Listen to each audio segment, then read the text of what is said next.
안녕하세요. 다양한 사람들과 다양한 빛깔의 신앙 이야기를 나누고 공감하는 시간, 김설아의 신앙 공감 플러스입니다. 오늘은 제1인마을 뉴스센터의 김범태 기자님 모시고 1부에 이어 2부에서도 계속해서 이야기 나누어 보도록 하겠습니다. 자, 1부에서는 기자님을 하나님께서 구별해서 사용하시기 위해서 여러 방법으로 준비시켜 주시고 하나님을 섬기려는 그 마음을 귀히 보시고 군대에서 반전의 하나님을 또 경험하게 하셨다는 이야기를 들었고요. 그런데 소위 잘 나가던 시절에 하나님을 잊고 지내다가 모든 것을 잃은 후에야 하나님을 다시 찾게 되었고 따뜻하게 품어주시는 하나님을 경험했다는 이야기를 들려주셨습니다. 우리 하나님께서는 돌아온 탕자 같은 우리 기자님에게 예전부터 품고 계셨던 계획들을 착착착 풀어 보여주셨다는데 교회 간 첫날 기자 구인 광고를 보게 되신 거예요? 구인 광고는 아니었고 네. 교회 지남 권두원이었는데요. 네. 아마 그날이 그 달의 마지막 안식일이었던 것 같아요. 네. 한 여집사님이 그때 처음으로 이제 교회에 온 저에게 그 다음 달 교회 지남을 주셨는데 첫 페이지를 펼쳤더니 제목이 재림신문 창간이 한 달 늦어져 죄송합니다. 뭐 그런 내용이었어요. 네. 지금도 그렇지만 이제 교회 지남의 그 첫 페이지가 거의 대부분 연합회장님이 쓰시는 권두원이잖아요. 네. 그 달에는 이제 연합회장님이 아니고 그 평시렵 회장이셨던 이제 돌아가신 이재무 장로님께서 재림신문 창간이 늦어져서 죄송합니다라는 내용의 글을 올리셨어요. 네. 대략적인 내용이 재림신문이라는 거를 창간하려고 했는데 어떠한 내부 사정으로 인해서 좀 늦어지게 됐다. 네. 그래서 이를 기다리던 성도 여러분들한테 좀 죄송하다. 네. 좀만 더 기다려달라. 그런 내용이었어요. 네. 그래서 좀 이제 신기하기도 하고 또 관심이 가기도 했죠. 제가 대학 때 학보사 활동도 했고 군대에서도 군인 경찰이요. 네, 군인 경찰이요. 네. 군인 기자. 네, 그래서 신문을 만들었었고, 네. 그래서 이제 그 다음 주 월요일에 전화를 했죠. 네. 교회 지남 봤더니 이런저런 내용이 있던데 그게 뭐냐? 내가 이런 경력이 있는데 혹시 지원할 수 있겠냐? 그때 한번 와보래요. 네, 그래서 그 다음 주 월요일 이제 한번 갔어요. 그 네. 며칠 있다가. 근데 이제 지금은 없어진 비전센터가 있는 그 GI센터 1층에 신문사가 있더라고요. 그래서 이제 거기서 두런두런 얘기도 하면서 인사를 했는데 제가 이제 기자 경력이 있다 하니 당시 이제 편집장이었던 선배가 종이를 하나 주면서 거기에 스트레이트 기사를 한번 써봐라 그러시더라고요. 그래서 썼어요. 그랬더니 이제 그 선배가 김범태 씨는 바로 필드 나가도 되겠네 그러시더라고요. 이게 무슨 소리겠어요? 이제 저 따로 교육받지 않아도 바로 현장에 투입될 수 있는 어떤 기본기는 갖췄다. 그런 평가이기도 하거니 내일부터 출근해라. 그런 얘기였죠. 그래서 이제 그때부터 재림교회의 교회 배치에서 일을 하게 된 겁니다. 그 전에 일기를 그 스트레이트 기사처럼 쓰셨다고 했는데 네. 그게 바로 여기에 그쵸? 그 준비를 시켜주신 것 같아요. 네, 그렇죠? 결과적으로 그랬던 것 같아요. 네. 나중에 시간이 한참 지난 후에야서 이 모든 일이 우연이 아니라 하나님의 은혜의 섭리라는 사실을 알게 되셨다고요? 네. 근데 이제 저 궁금한 게 있었어요. 네. 제가 조금 전에 이제 교회 지남에 재림신문 창간이 늦어져서 죄송합니다라는 네. 그 권두원이 실렸다고 네네. 말씀드렸었잖아요. 그렇다면 이제 그때 신문 창간이 왜 늦어졌을까? 네. 나중에 시간이 한참 지나고 나서 들은 얘기인데 그 당시에 재림신문을 창간하려던 멤버들이 따로 있었대요. 네. 근데 이분들이 어떠한 사정으로 인해서 일을 못하게 되셨고 작업이 중단됐다는 겁니다. 그런데 이제 놀랍게도 네. 그 시기가 바로 제가 후배에게 사기를 당하고 일기장에 내가 하나님의 사업을 위해서 할 수 있는 무언가가 있으면 좋겠다라고 일기를 기사체로 쓰기 시작했던 그 즈음이었어요. 네. 그래서 저는 저의 오늘이, 저의 사역이 오늘날 나의 나 된 것은 오직 하나님의 은혜라는 고린도전서 15장 10절의 그 사도 바울의 고백이 저의 고백일 수밖에 없다라는 간증을 할 수밖에 없고요. 네. 그렇게 이제 사역에 들어선 후에 2002년에 이제 지금의 제 소속이 된 제림마을 뉴스센터가 문을 열면서 네. 지면 신문에서 인터넷으로 사역의 지경을 한 번 더 넓히게 되었고 오늘에 이루고 있습니다. 네. 나의 나 된 것이 하나님의 은혜로 된 것이니 라는 그런 성경 말씀으로 하나님의 은혜에 대한 감사를 고백해 주신 것 같습니다.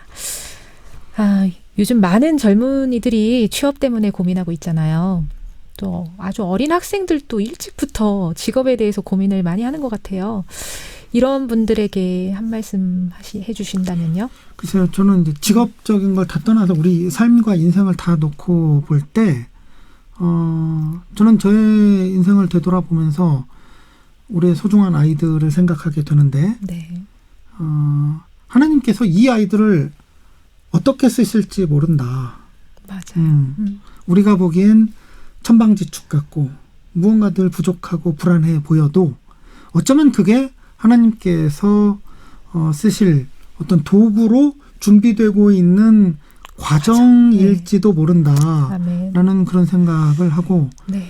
지금은 좀 막연해 보일지도 모르지만 하나님은 이미 원대한 계획을 갖고 계신다. 네. 그래서 저 자신을 놓고 볼 때 뚜렷한 꿈도 목표도 없이 방황했던 저를 대학 시절부터 친구의 한마디로 준비시키시고 당신의 도구로 쓰시는 하나님의 놀라운 섭리를 생각하면 네.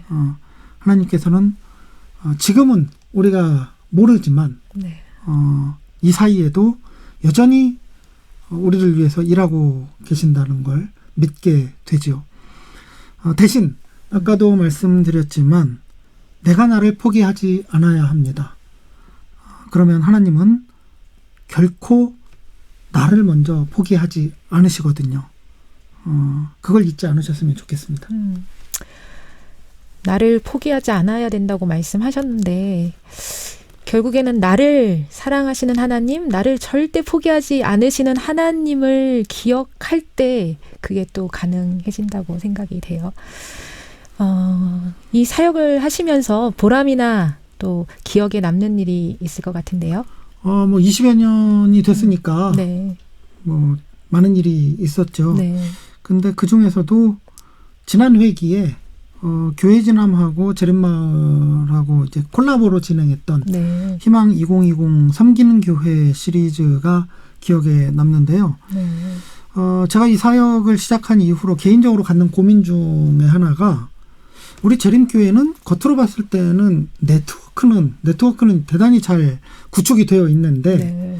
그게 이제 욕심만큼 어떤 시너지가 잘 나지 않고 뭐라 그럴까 좀 각계전투처럼 이루어진다라는 점이 좀 아쉬웠어요. 네.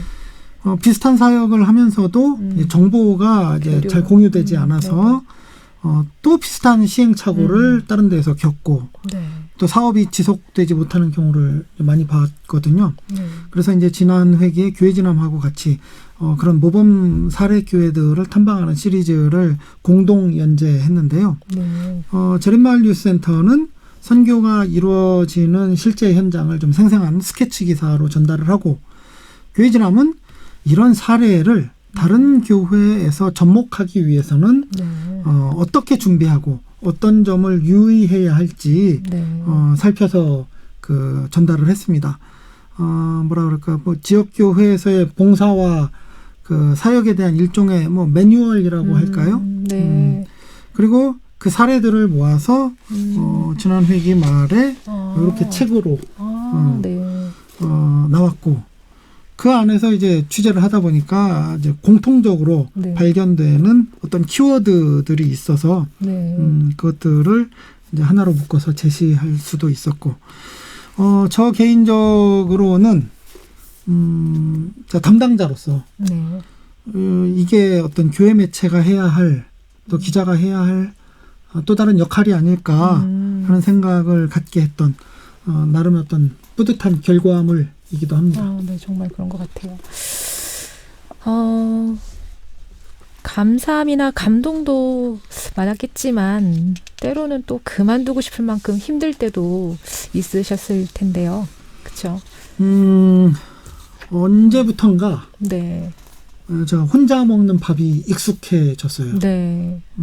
그 코로나 사태 이전부터 고속도로 휴게소에서 혼자 먹는 밥이 편했습니다. 왜 그럴까 하고 이제 문득 돌아보니까 저에게는 동료가 없더라고요. 맞아요. 기자가 단 한 네. 분뿐이에요. 그래서 함께 마음을 나눌 동료가, 그리고 제가 갖는 고민을 털어놓고 짐을 나눠질 동료가 저에게는 없습니다. 아시다시피 말씀하셨지만 저는 혼자 기사 쓰고 사진 찍고 운전하고 북치고 장구치고 네, 저 혼자 다 하거든요. 네. 그래서 이제 그게 외롭기도 했고 또 힘들기도 했죠. 네. 그리고 또 하나는 이제 저에겐 동료도 없지만 선배가 없어요. 네. 저에게 일을 가르쳐주고 어떤 상황에서는 어떻게 해야 하는지 알려줄 선배가 없습니다. 그것이 때때로 저를 두렵게 네. 해요. 내가 지금 하고 있는 일이 맞는가? 네, 이게 잘하고 있는 건지 옳은 건지 방향은 맞는지 모르기 때문이죠. 네. 그래서 제가 어떻게 하느냐에 따라서 훗날 이 길을 걸어갈 누군가 그 후배가 포장이 잘 된 길을 걷게 될지 아니면 흙먼지 날리는 비포장도로를 걷게 될지 모르니까요. 네. 가르쳐주는 사람이 없어서 실수할 때도 많았고 어떻게 해야 될지 몰라서 우왕좌왕 하기도 했습니다. 때때로 다른 언론사 기자들은 어떻게 일하는지 궁금해서 사회적 이슈가 있을 때마다 취재 현장에 나가서 기웃거리면서 일반 매체 기자들 사이에서 어깨너머로 배우기도 했고 또 경험하기도 했죠. 가르쳐주는 사람이 없으니까 저는 그저 몸으로 경험으로 때우는 수밖에 없었습니다. 글쎄요, 뭐 실수를 할 때마다 온갖 비난을 혼자 들어야 됐고 이를 악물고 감내해야 했습니다. 하지만 속상하고 아프다고 해서 그것 때문에 이 길을 들어선 것을 후회한 적은 단 한 번도 없어요. 내가 먼저 겪어야 다음에 이 길을 걸어갈 후배가 똑같은 시행착오를 겪지 않을 테니까 이 경험이 나에게는 학습이고 그게 나에게는 귀한 배움이다라고 생각했습니다. 아이고, 참. 이렇게 외롭고 힘든데도 여전히 기자님을 이 자리에 있게 하는 것은 무엇일까요? 남들이 인정을 하든 인정하지 않든 저 개인적으로는 나는 한국재림교회 선교 100년사의 전업기자 1세대다라는 사명이 있습니다. 네. 그 사명이 저를 여기까지 이끌고 왔다 해도 과언이 아니거든요. 저에게는 이 일이 단순한 직업이 아닌 사역입니다. 아멘. 그래서 교회의 역사와 기록을 남기는 일이기도 하고 부족하고 못나서 할 줄 아는 것 없었던 저를 친히 지명하여 이곳에 세워주신 하나님의 은혜에 보답하기 위해서라도 저는 이 자리에서 열심히 일해야 하는 거죠. 20여 년 전에 저와 함께 발걸음을 내디뎠던 그 초창기의 동료들이 이제 모두 이 길을 떠났습니다. 남은 건 저 하나예요. 그게 저를 두렵게 합니다. 때론 저를 조급하게 하기도 하죠. 네. 저를 그래서 저를 힘들게 하는 건 이 일상의 고된 그 바쁜 일이 아니라 과연 내가 떠난 후에 이 사역을 누군가가 이어받아서 해야 할 텐데 지금의 저보다 더 잘 해낼 수 있을까 하는 거예요. 뭐 솔직히 말씀드려서 제가 이제 불과 10여 년 후에는 저도 그때까지 제가 만약 이 일을 계속 한다면 은퇴를 해야 하는데 네. 저는 제가 은퇴한 후에 독자들의 기억에서 제 이름이 빨리 잊혀졌으면 좋겠어요. 제 후임이 너무 일을 잘해서 저를 뛰어넘는 존재감을 가졌으면 좋겠거든요. 네. 그러기 위해서는 이제 제가 지금부터 가르치고 그렇죠. 그도 이제 경험을 하고 훈련을 해야 하는데 네. 언제 그런 후배를 맞이할 수 있을지 몰라서 마음 한편이 조급해지는 건 사실입니다. 그래서 무엇이 너를 아직도 이 자리에 있게 하냐라고 묻는다면 저는 부르심의 소명과 주어진 사명 때문이라고 말씀드릴 수 있겠습니다. 아멘. 그러면 이제 기자님의 개인적인 앞으로의 계획이 있으실까요? 뭐 이제 사역은 사역대로 하고 저 네네. 개인의 꿈이 네. 있는데요. 네. 제가 이제 기록의 사역을 하고 있어서 이런 생각을 갖게 됐는지도 모르겠는데 저는 그 개인의 기록을 남기는 일을 좀 하고 싶거든요. 그래서 자서전 쓰기 그 매뉴얼을 좀 책으로 내려고 하는 욕심이 있습니다. 그래서 우리 신앙의 선대들이 본인이 어떤 신앙의 역사를 갖게 되었는지를 후대에게 기록으로 남기는 구전만이 아니고. 네네네. 네. 그래서 저는 개인적으로 말은 물처럼 흘러가고 글은 돌처럼 새겨진다라는 생각을 갖고 있거든요. 네. 그래서 우리 신앙의 선대들이 이제 개인의 자서전을 이렇게 남겼을 때 그가 돌아가신 이후에라도 책장에 남겨있는 그 자서전을 보면서 우리 집안의 재림신앙이 어떻게 들어왔고 우리 선배들은 우리 선조들은 어떻게 이 신앙을 고수하며 지키기 위해서 노력했는지 그럼 나는 또 어떻게 이 신앙을 받아서 이 신앙의 유산을 잘 뭐 섬기고 살아가야 할지에 대한 그런 것들을 좀 새길 수 있는 책을 우리 재림교인들이 모두 다 썼으면 좋겠다라는 개인적인 바람이 있는데 근데 이제 많은 분들이 글 쓰는 걸 어려워하시니까 그렇죠. 예. 그래서 다 이제 뭐 자서전 쓰고 싶어 하시는데 뭘 어디서부터 어떻게 써야 될지 모르겠다라고 하셔서 이제 질문을 태어나서부터 이제 유언까지 삶의 일대기를 질문으로 각각의 테마에 맞춰서 이렇게 그 질문에 따라서 이제 답을 쓰기만 하면 한 권의 자서전이 완성되는. 그리고 또 제가 또 대학원에서 상담 심리를 전공하지 않았겠습니까? 그랬어요? 네네. 네. 그래서 이제 거기에 질문들이 네. 그 안에서 이제 글을 쓰면서 네.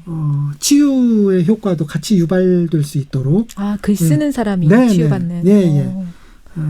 그런 이제 그 책을 좀 하나 빨리 쓰고 싶은 욕심이 있는데 네. 잘 안 되네요. 저도 그걸 꼭 읽고 저도 한번 써보고 싶어요. 네네. 네. 자 다음에 또 불러주시면 그 책 들고 나와서 네. 한번 인사를 드리겠습니다. 그리고 기자님도 자서전을 쓰실 계획이 있으신 거죠? 네네. 또 해야 되겠죠. 그렇죠. 네. 맞아요. 그러면 이제 마칠 시간이 벌써 됐어요. 네네. 그럼 우리 청취자분들께 마지막으로 하고 싶으신 말씀이 있으시면? 오늘 첫 시간이었는데 네. 저는 좋았는데 뭐 방송 보시는 분들은 어떠셨는지 모르겠습니다. 저도 좋았는데요. 네. 아무튼 뭐 제가 네. 이 사역과 인연을 맺게 된 그 뭐 대학 시절에 우연찮은 계기에서부터 뭐 군대에서의 경험 그리고 교단 매체에서 활동하게 된 뭐 하나님의 인도에 대해서 말씀드렸는데 네.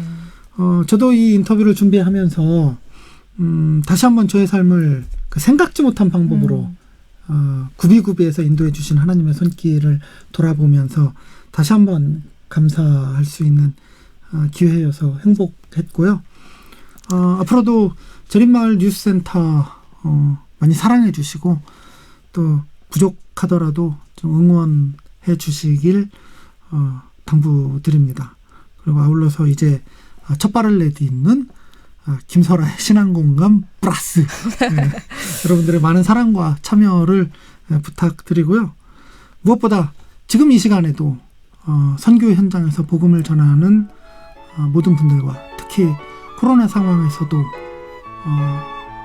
세천사의 기별을 전파하기 위해서 애쓰고 있는 해외 선교사들의 건강과 안전을 위해서 생각날 때마다 기도해 주시길 부탁드립니다. 오늘 이렇게 초대해 주셔서 대단히 고맙습니다. 정말 감사합니다. 오늘 이렇게 기자님의 삶에 나타난 하나님의 은혜의 이야기, 그리고 그 은혜의 감사와 순종의 삶으로 응하시는 기자님의 고백을 나눠주셔서 정말 감사드립니다. 때로는 외롭고 힘들지만 기자님을 불러주신 하나님께서 맡기신 일들도 하나님의 은혜로 잘 감당하게 해주시리라 믿고요.